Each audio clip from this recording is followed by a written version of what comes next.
Сәлем барыгызга ла. Кызлар, егетләр, һез ук атып караганыгыз бармы? Оста укчы булу өчен нинди сифаттарга ия булырга кирәк икәнен беләһегезме? Ысынлап та ук ату мәргәнлекте генә түгел, ныклыкты ла таләп итә. Игътибар итһәгез, тап укчылар һындарын тура тотып, горур атлап йөри. Шуның өчен безнең лицей-интернатта мәргән укчы ярышлары еш үткәрелә. Ә бүген оештырылган ук ату ярышы Урал Батыр көненә арнала. Лицей-интернатта 5-1 класс укучылары арасында Урал Батыр көненә арналган ук ату буенча ярыш үтте. Һәр класстан 2 кыз, 2 егет катнашты. Бүгенге ярыш еңә охшанымы? Миңа бүген охшады. Без бүген уктан аттык. Бүген ук ату ярышында һәр класстан 2 кыз, 2 малай сайландылар. Ничек уйлайһың? Ни өчен һин мәргәндәр арасында? Мине ук ату ярышына сакыргач, мин бик куанып ризалаштым.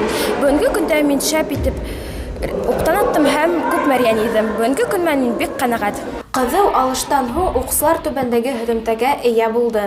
Егетләр арасында 7 А классыннан 1 урында Нури Вилдан яуланы. 2 урында 9 А класс укучысы Юмагужин Айдар. Ә 3 урында Хурамшин Данил менән Конышев Эдуард бүлеште. Ук ату ярышында һин берсе тапкыр катнашаһыңмы? Мин ук ату ярышында беренче тапкыр катнашмайм, чөнки төрле ярыштарда катнашып йөргәнем. Был ярышка мин бик нык әзерләндем. Кызлар арасында 3 урында 6 класс укучысы Юмагужина Карина, 2 урында 9 А класс укучысы Низаева Алия, ә 1 урында 7 А класс укучысы Ямгырова Ләйсән алды. Мәргән укчы ярышы югары кимәлдә үтте. Ярышта катнашучыларга һәм көйрмәндәргә был сара нык охшаны.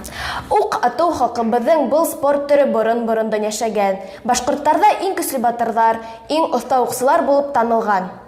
Бүген мәктәптә үткән мәргән укчы сарахындалы без иң батырларда, иң мәргән һәм көчләрдә билдәләнек. Тау-тау хәбәр өчен Эрик Сазыков Һәм Ямилә Абдрахманова.